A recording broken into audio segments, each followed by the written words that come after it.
World War II was so cataclysmic that even now, when someone says the war, no one has to ask them which one they mean.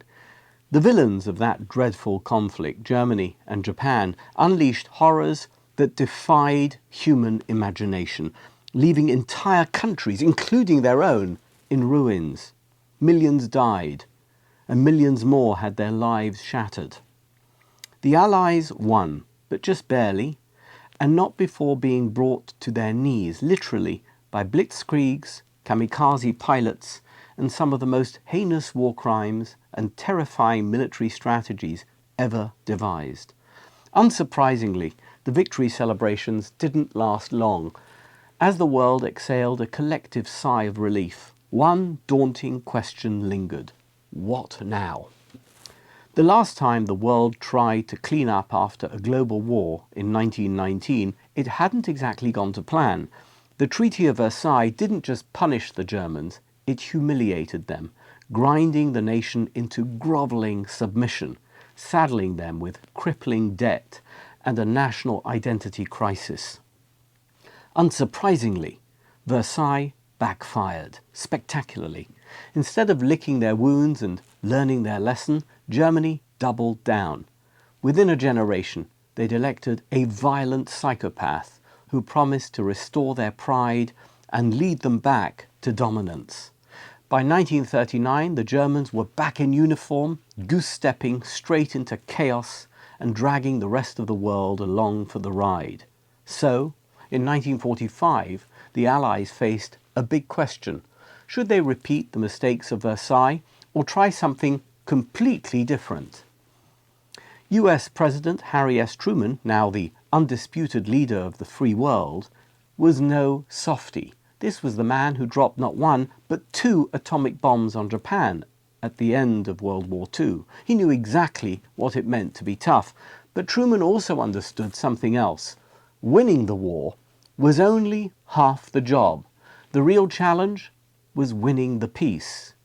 With his Secretary of State, the famously humble George C. Marshall, Truman set out to rebuild what the devastating war had torn apart. Both men instinctively knew that grinding defeated enemies into the dirt might feel good in the moment, but in the long run, it was a recipe for resentment, instability, and eventually more war. So, instead of punishment, they chose partnership, and instead of vengeance, which no one could deny was justified, they chose vision. The result, the Marshall Plan, a bold, almost utopian investment in Europe's recovery that turned former enemies into future allies. Meanwhile, over in Japan, General Douglas MacArthur, the military genius with a flair for dramatic poses and a love of corncob pipes, took charge of the occupation, and he did much more than oversee the country rebuild. He practically rewrote Japan's playbook. With sweeping reforms, a new constitution, and a total overhaul of the country's political and economic systems, MacArthur turned a defeated imperial power into a peaceful, thriving democracy. Cleverly, he left Emperor Hirohito, who had nominally led the country during its war with the Allies, in place as head of state. And remarkably, it worked. Like the Marshall Plan, the idea wasn't to punish, but to empower, ensuring that former enemies wouldn't become future threats. It was bold, risky, and surprisingly effective. Both Truman and MacArthur played the long game. They understood that real leadership isn't about humiliating enemies. It's about turning them into allies.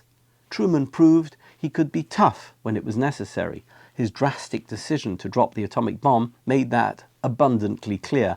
But he also recognized that securing the future required vision and partnership, not just brute force. MacArthur took a similar approach, combining strength with strategy to transform Japan, not by crushing its spirit, but by reshaping its identity. And that brings us to Joseph, whose treatment of his brothers, especially in Parshat Vayigash, feels like a case study in strategic reconciliation. Joseph had every right to make his brothers squirm. After all, they had sold him into slavery and left him for dead. He had done nothing to harm them, yet they conspired against him, sentencing him to what should have been a slow and miserable end.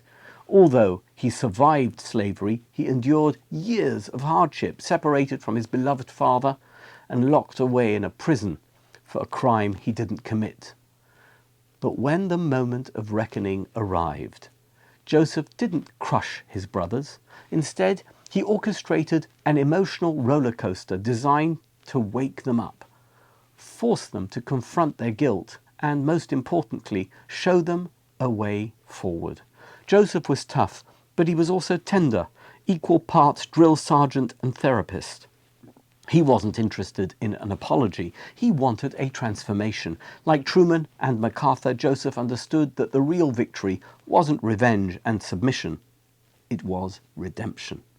Joseph's actions, as Ramban explains, weren't about revenge or vindication. Instead, they were carefully calibrated to lead his brothers through a process of self-reflection and growth. Joseph wasn't trying to break them. He was trying to rebuild them by recreating a scenario that echoed their original betrayal. He allowed them to confront their guilt and prove they had changed. But Joseph's brilliance didn't stop there. As Sforno points out, Joseph's ultimate goal wasn't to shame his brothers, but to lift them up and empower them.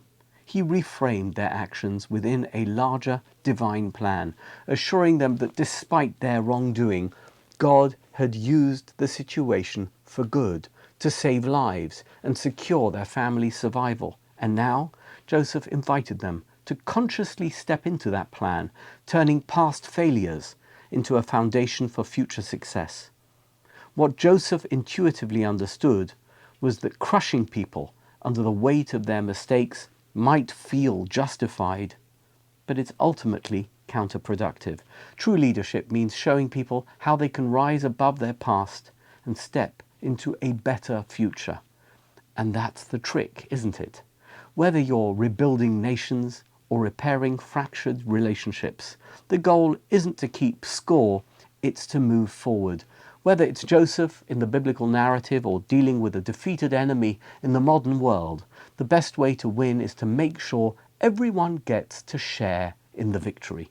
Because the only thing better than defeating your enemies is turning them into your allies.